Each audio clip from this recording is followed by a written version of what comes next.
Hello friends, welcome to 360 earth channel. ఈ రోజు మనం ఏం తెలుసుకోబోతున్నామంటే 2050లో అసలు ప్రపంచం ఎలా ఉండబోతుంది, అప్పటికి ఇప్పటికి మార్పులు ఏమైనా జరగబోతున్నాయా లేదా అలాగే ఉంటుందా? వీడియో చాలా ఇంట్రెస్టింగ్ గా ఉంటుంది, చివరి వరకు చూడండి.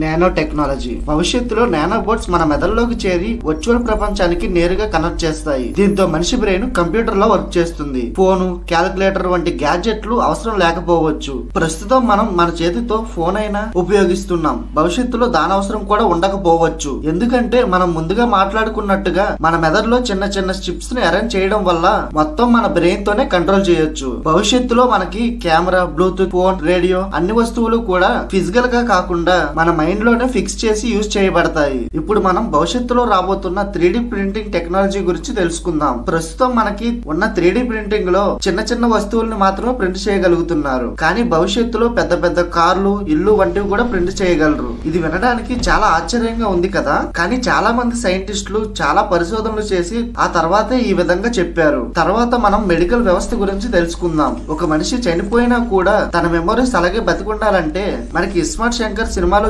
చూపించినట్లుగా మన బ్రెయిన్ లో ఒక చిన్న చిప్ ట్రాన్స్ఫర్ చేసి మన ఆలోచనలను భద్రపరుస్తారు. దీని వల్ల మనిషి ఫిజికల్ గా చనిపోయినా కూడా మానసికంగా ఇంకా బతికే ఉంటాడు. అప్పటికి క్యాన్సర్ వంటి వ్యాధులు కూడా పూర్తిగా నయమైపోతాయి. కానీ ఈ టెక్నాలజీ చాలా ఖరీదైనది. ఇప్పుడు మనం భవిష్యత్తులో జరిగే ట్రాన్స్పోర్టేషన్స్ ఎలా ఉంటాయో తెలుసుకుందాం. సెల్ఫ్ డ్రైవ్ కార్లు. ఇప్పటికే టెస్లా లాంటి పెద్ద పెద్ద కంపెనీలు ఆటోమేటిక్ డ్రైవింగ్ కార్లను రూపొందించాయి. కానీ భవిష్యత్తులో ఇది ఇంకా అడ్వాన్స్ గా మారబోతుంది.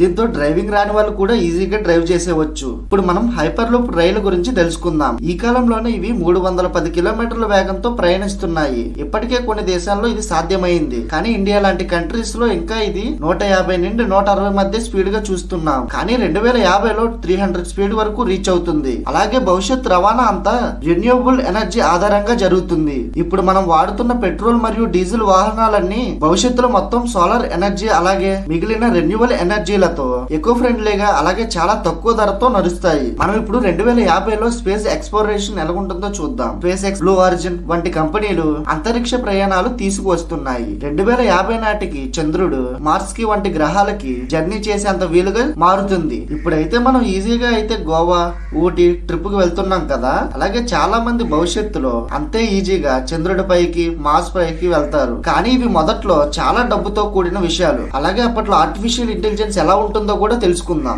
ఏఐ మనిషి మెదడును మించి పని చేయగలదు. దీంతో అనేక ఉద్యోగాలు రోబోట్లు, మిషన్లు తీసుకుంటాయి. అప్పటికి ప్రపంచంలో 50% వరకు ఉద్యోగాలన్నీ అంతరించిపోతాయి. దీంతో ఏఐ గురించి ఎవరికి ఎక్కువగా తెలుసో అప్పుడు వాళ్ళకి మాత్రమే ఉద్యోగాలు ఉంటాయి. అయితే అప్పుడు ఎడ్యుకేషనల్ సిస్టమ్ ఎలా ఉంటుందో కూడా చూద్దాం. 2050లో డిజిటల్ స్కూళ్లు సాధారణం అయిపోతాయి. 70% మంది ఆన్లైన్ లోనే డిగ్రీలు కంప్లీట్ చేస్తారు. దీంతో పిల్లలు స్కూల్ కి వెళ్లేంత ఇబ్బంది కూడా ఉండదు. ఇంట్లో కూర్చొని డిజిటల్ క్లాసులు వినొచ్చు.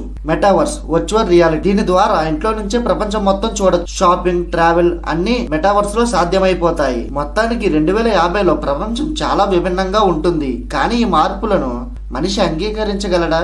ఇప్పటి వరకు ఈ వీడియో చూసారంటే ఎంతో కొంత నచ్చే ఉంటుంది. ఈ వీడియో నచ్చితే లైక్ చేయండి. ఇలాంటి మరికొన్ని వీడియోస్ కోసం వెంటనే సబ్స్క్రైబ్ చేయండి. బెల్ ఐకాన్ యాక్టివేట్ చేయడం మాత్రం మర్చిపోకండి.